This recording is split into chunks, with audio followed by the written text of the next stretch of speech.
Good evening, dear learners. This is your educator Rashi Poddar for UGC Net Paper 2 English. Our today's session is based on a poem by Kamala Das named An Introduction. Through this poem, we get to know more about Kamala Das as it is an autobiographical poem. In this poem, she talks about the stereotyped society, how she was refused to open up her own choices and do things she liked. She also discusses the poem from a feminist perspective that how world is different for women and men. Kamala Das encourages all the humans, especially females, to prioritize themselves by writing this poetry. She tells it is okay to be different and that they are as human as any male in the society is. They feel as much as any man in the society does. They also have feelings a human can have. The poem is written in a confessional tone as Kamala Das opens about her extramarital affair towards the end of the poem, her early marriage, and several other things which are not discussed openly in society and is seen as a punishable act. Towards the end of the poem, we will also see how Kamala Das has accepted herself, fought with the world to prioritize herself, and encourage many like her to do so. To know more about Kamala Das and what is confessional poetry, you can visit my channel and watch the session there. I have already uploaded it, so you can cover that from there. To begin with, let us have a glimpse of the poet Kamala Das. She is an Indian poet, a memoirist, and a short story writer, but she is widely known for her confessional poetries.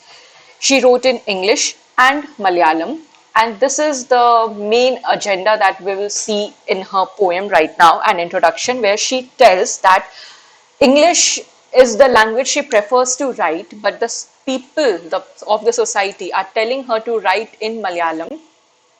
She is known for her profound style, that is confessional poetry, and bold expression of female desire because she talks openly about that. Some of her key works are My Story, The Descendants, and Summer in Calcutta. Summer in Calcutta is also a poem and it's a collection of poems as well. So you need to remember the names. Apart from this, she has My Grandmother's House. This is also a very important poem of hers. You can watch this poem in my channel as well. Now, to start with, the poem starts, I don't know politics, but I know the names of those in power and can repeat them like days of weeks or names of month beginning with Nehru. In these three lines, she is talking about politics. Basically, she is giving us the idea that women are also there in politics. They also know what politics is. They are as knowledgeable as a man in the society can be. So these lines show the involvement of women in politics. She knows that she tells us that she has the knowledge. Now, I'm sorry, my throat is not good today. The next line says, I am Indian, very brown, born in Malabar. I speak three languages, write in two, dream in one. These lines are the famous line of this poem. Here she describes herself that I am an Indian, but very dark, very brown in color, and I was born in Malabar. I speak three languages. I know three languages.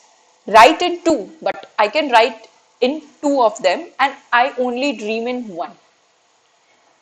Don't write in English, they said. English is not your mother tongue. She's talking about the people, the stereotyped mindset of the people. They are saying her that don't write in English because it is not your mother tongue. Write in Malayalam, which is your mother tongue. Why not leave me alone? Critiques, friends, visiting cousins, every one of you. She is saying, why are you not leaving me alone? Why are you telling me to do certain things? It is my choice. Language is mine. If I want to write in English, if I want to speak in English, I'll do that. Who are you to order me? Who are these people who are telling her to do certain things? They are the critiques of the society. Her friends, her visiting cousins, every one of them is telling her. To which she replies, why not let me speak in any language I like? She is saying, मुझे जो पसंद है, the things I like, I can do that. The language I speak becomes mine. Its distortions, its queerness, all mine, mine alone. She says, how does it matter which language I speak? The language which I speak becomes mine. All its distortions, all the good things and the bad things of that particular language becomes mine. Its queerness, it doesn't matter you know that language or not, how queer that language is. But it is mine and mine alone. It is half English, half Indian. She's saying that I'm not saying that I'm too vocal with English language. My English is broken. It is half English and half Indian. Funny perhaps, which might sound funny to you, but it is honest. लेकिन इसमें honesty है because this is the language I'm comfortable with. It is as human as I am. This language is as human as I am. Don't you see? Can't you see that I'm comfortable writing in this? It is the language that makes me me. Then why are you telling me not to do so, not to write in that language? Why are you telling me what should I do and what I shouldn't? So she is basically describing her life through this poem. Now look at the beauty of the poem, that she is not just describing herself, but she is also describing the society, the mindset of the society, what our society expects from a writer, especially female writers. What society wants you to do, they will force that things on you. Then she says, it voices my joys, my longings, my hopes, and it is useful to me as cawing is to crows or roaring to the lions. It is human speech, the speech of the mind that is here and not there, a mind that sees and hears and is aware. She is saying, can't you see that this particular language gives voice to my joys? I am able to describe all my happiness, all my longings, and all my hopes in this particular language. I'm not comfortable writing in Malayalam because I cannot find certain sentences, certain phrases, or certain words which can express me in comparison to the English language. So this language, if this language is giving voice to me, then what is the problem? She compares this language to, she says that as cawing is important to crows because that is the language crows used to communicate, and roaring is to the lions because roaring is the language of lion. In the same way, English is my language. What is the problem? It is human speech. I'm not talking to you in a language that is not understandable. I am talking to you in a human speech which you can understand. It is the speech of the mind because I am able to interpret myself in that. That is here and not there because my mind is in English language. I feel more comfortable. A mind that sees and hears and is aware. And I am very well aware what to write in that.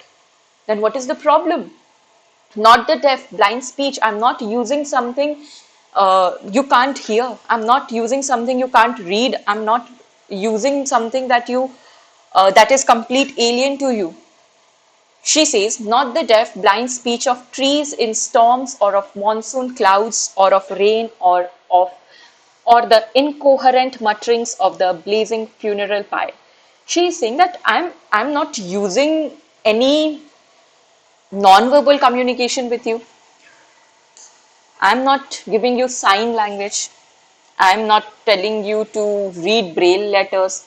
I'm not telling you to understand the language of trees in storm.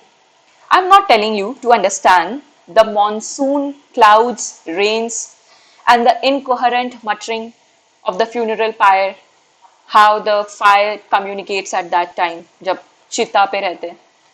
Then what is the problem with my language? It is quite understandable. Why are you not letting me write? This is how she is questioning the society and expressing herself at the same time. She says, I was a child and later they told me I grew. She says, this in a moment I was a child and suddenly I hear that I grew. For I became tall just because I became tall. My limbs swelled and one or two places sprouted hair. I was I was just entering the age of puberty and people told me that I grew, that I'm old. They are making me feel that I'm too mature. I was just a child like a day back. What is this? Just because I have some swelled limbs and I became tall and there are some pubic hairs, that doesn't mean I'm grown. She's telling. She's telling that. When I asked for love, not knowing what else to ask for, he drew a youth of 16 into the bedroom and closed the door. He did not beat me, but my sad woman body felt so beaten. Now, in these lines, she's confessing. She's using the confessional tone here. She's saying that when I asked for love from my family, what they did, I was not aware because I got married at the age of 16. She's clearly stating that, a youth of 16. And when she asked for love from family, and at that time, what they did, they married her off. And at that time, she didn't knew what else to ask for because she doesn't know what love is. So when in her marital life, she asked for love, he locked her into the bedroom and closed the door. He did not beat her, but the body of that 16 years old woman, she is saying, 16-year-old is a girl. यहाँ पे she is using the paradox.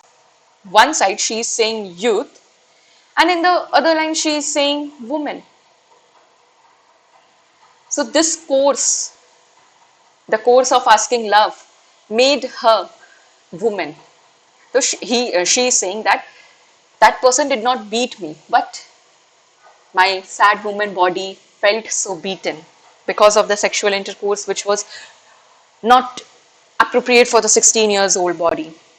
The weight of my breast and womb crushed me and I was feeling so heavy in my body that I'm feeling like a big rock. I shrank pitifully and in my bed I shrank myself like a small cocoon. I shrank pitifully. Then I wore a shirt and my brother's trouser. Then she is saying about another incident that she used to wear a shirt and her brother's trouser, cut her hair short and ignored my womanliness because she was more comfortable in that attire. What people said at that time? Dress in saris, be girl, be wife, they said. Be embroider, be cook, be a quarrel with servants. Now, here she is showing the stereotype mindset of our society. She is telling that I was more comfortable wearing shirts and my brother's trouser to keep my hair short and ignore the womanliness that doesn't make me any less woman. Wearing the shirt and trouser and keeping my hair short doesn't make me any less woman. I am woman. But what did the society say? Dress in saris. The stereotypical mindset, be girl, be wife, they said, don't be a writer. Be embroider, do the stitching, be cook, fight with the servants, order the servants, fit in, they said. Oh, belong, cried the categorizers. Now, who are these categorizers? Kamala Das used the word categorizers here in accordance to the people who tell her what to do and not. The people who puts her in a space that she is a woman or not, tells her to do things that describes her as a woman. She calls those people the categorizers here, and she's saying that these categorizers cried, oh, belong there. Don't sit on walls or peep in through our lace-trapped windows. They said, in terrace we have the 4 walls. Don't sit on those walls and peep in through our lace-draped windows what's going in our house. Be Amy or be Kamala or better still be Madhavi Kutti. She already told us that she has multiple names. What were her names? Kamala Das, Kamala Suraya, or Madhavi Kutti and Amy sometimes, because when she used to get dressed as a boy, she used to call her Amy. Then she's saying, be Amy or be Kamala, or better still be Madhavi Kutti, because Madhavi Kutti was the name she used while writing her poems. She used to sign her poems, some of her poems, under the name Madhavi Kutti. And Kamala Suraya was when Kamala Das so is her common name. So she says कि I can be any one of them. It is time to choose a name. Before all this thinking, she is telling that I was happy with my versatile identity, but it is time to choose a name, a role now, because these categorizers are saying, don't play pretending games. Don't fool yourself that you can be anything. You are free. You are not. You are cuffed in chains, in the chains of society's thinking, the stereotypical mindset. Don't play at schizophrenia or be a nympho. Schizophrenia is basically a disease where you forget things. So then she's saying that don't be schizophrenic, or don't be a nympho, don't be a dumb person. Don't cry embarrassingly loud when jilted in love. Don't cry when you are hurted in love. I met a man. Then she's confessing again that I met a man. I loved him. She said, I met a man after my marriage, obviously, and she loved him. Call him not by any name. He is every man who wants a woman. And she's saying that I don't want to call him by any name, and you shouldn't as well, because he is just a common man, just a common man, because a man just wants a woman. And she's saying, just as I am every woman who seeks love, and I am like the every woman who is seeking love. So she's basically justifying her act here. She's confessing what she thought at that moment and what that person with whom she was in a love affair was thinking. So she's saying it was just normal. He was like any other man who wants a woman, and I was like any other woman who was seeking for love. Then she says, in him, the hungry haste of rivers, in me the ocean, tireless waiting. She's saying that that person, the lover, was eager for the rivers in her. That means basically that means sensual things. And she's saying in the ocean that were tireless in me, waiting to get love. These two are the particular reasons to which we connected, she's saying. Who are you? I ask each and every one. The answer is, it is I. Then she says that I ask to everyone, who are you? And the answer I get is, it is I. Now it's just a single alphabet, but it has deep meaning, deep impact. I defines the whole you, right? Defines who you are. So everyone starts it with I. But Kamala Das is saying that I cannot start my introduction with the word I because I have no self-identity. I is something self.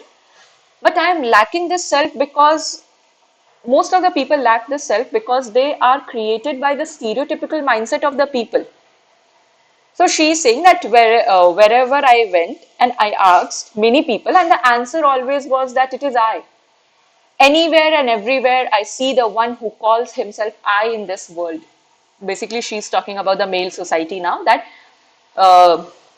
doesn't matter how many males I met, everyone said I. In this world, he is tightly packed like the sword in its sheath. And this narration of I is like you are simply putting yourself in a shell. Sword in a sheath. Sword in its sheath means कि जो तलवार का बाहर का cover रहता है वो. तो she is saying that लोग अपने आप को I करके define करते हैं and it feels like they are putting themselves in a nutshell. It is I who drink lonely. Then she says कि लोग कैसे describe करते हैं. It is I who drink lonely drinks at 12 midnight in hotels of strange towns. It is I who laugh, it is I who make love and then feel shame. It is I who lie dying with a rattle in my throat. Then she's confessing again. She's using the word I repetitively. She's telling that maybe identity. I have identity as well, and it is that I am the one who drinks slowly, 12 at night, midnight. In hotel, I go in hotels with strange towns. It is I who laugh, I who make love, and it is I only who feel shame. It is I who lie dying with a rattle in my throat. I am sinner, I am saint. I am the beloved and betrayed. I have no joys that are not yours, nor no aches which are not yours. I too call myself I. Read these beautiful lines again. You'll feel that she's confessing, she's like authenticating her authority that yes, it is me. I do these things. I am the sinner and I am the saint. It is me. All the goods and all the bads of a human being. It is me. I am also full of that. I am the beloved and I am the betrayed. I have no joys that are not yours. Like I also have joys like you people, like you male people. No aches which are not yours. I also have aches like yours. I too call myself I. I can also call myself I. Why can't I? This is the question she's putting and answering herself. This is the whole poem. When you will read, you will find a confessional tone. You will find she was questioning the stereotypical thoughts of the society. She's basically fighting for her rights and encouraging every woman of the society to fight for herself. Now, this particular poem was published in Summer in Calcutta in 1965, reflects the post-colonial identity crisis. Somewhere you will find that in the post-colonial era, people were facing this identity crisis. This same identity crisis is being faced by Kamala Das in her poem, where she is in the start, where she is not able to describe the I, the self. But in the later part of the story, she's simply accepting and she's telling that this is I. In this poem, you will also find patriarchy, gender norms, such themes we have already discussed how. It is a semi-autobiographical work and part of feminist and confessional movement. It is written in free verse. This poem is a bold and deeply personal poem in which Kamala Das introduces herself, not in terms of name or family, but as a woman, writer, and individual in a patriarchal society. This is an important point that you need to remember. In this particular poem, she is describing herself as a woman, who she is as a woman, who she is as a writer, and who she is as an individual in the patriarchal society mindset. The poem also captures her struggle with identity, language, gender roles, and societal expectations in post-colonial India. The themes that we see in this poem are identity and language, because she struggles with English as a foreign language and people are telling her to write in Malayalam. We see gender and patriarchy because people have social expectations from her, especially because she's a woman, but she was not able to fulfill any of them. We see this theme of sexuality and freedom because she openly confesses about her sexual needs. She asserts her own desire there. And politics of voice, she says that women also have the right to speak. And she says that women also know about politics. They can also talk, they can also debate.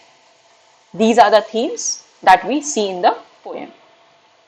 Talking about what is the tone and style of the poem, the tone is bold, rebellious, and unapologetic because she is not asking the society to accept her. She is just opening up, she is just confessing who she is in real. It is written in free verse, first person narration is used because it is the story of Kamala Das and she is reciting it herself. Strong use of enjambment and confessional tone can be seen there and a mix of personal and political thoughts as well. Some famous line in the poems are, I don't know politics but I know the names of those in power. I can recite the lines. वाला जो first line है हमारा poem का, it shows alienation from male-dominated public sphere, and the awareness of political and gender roles in the society, that the woman who is speaking, the narrator, is a knowledgeable person. She knows everything. So you cannot tell her to shut. You cannot tell her to not speak because she is someone who knows her rights well. The next line is, I am very Indian, very brown, born in Malabar. I speak 3 languages, write in 2 and dream in 1, which explores the post-colonial identity and linguistic complexity. And the last famous line is, it is I who laugh, it is I who make love and then feel shame. I am the sinner, I am the saint wala line. In this, she is basically showing us the struggles of females in the society, the shame they have to go through. And it is written in unapologetic assertion of her bodily autonomy that yes, I had a love affair, so what? This is what the poem talks about. If we see what are the literary devices used in the poem, we will see repetition, because in the last paragraph of the poem, we'll see her using the word I multiple times to affirm her identity, to assert her identity that yes, it is I, it is me. I'm talking about myself. Irony is used because she needs to tell the stereotypical mindset of the society and the expectations of women. The irony is used. Symbolism is there, like language, body, shame. And free verse sentences are there, like mirrors emotional and mental freedom. To talk about the significance of the poem, it is the poem is more of a bold feminist statement in Indian English poetry. It gives voice to the repressed women experiences, the poem. If we see the poem in general, because I can be any woman in the society, it remains relevant in discussion on freedom, identity, and expression. By writing the poem, Das reclaims her voice in a patriarchal, linguistic, and political system where people are expected to follow a certain rules, but she is breaking all that at once. This poem is a declaration of selfhood and resistance, and it encourages the reader to speak, write, and exist authentically. Now, to end my session, I would like to end the session here. Thank you for watching the session. I hope that you all have noted the important points. This particular poem is mentioned in most of the UG and PG syllabus. So the students who will watch this session from UG perspective, you can use these points in your answer. ये points आपके answer को बहुत better बना सकता है, बहुत better. Try framing answers around these keywords. Okay, let us end the session now. Have a lovely day, learners.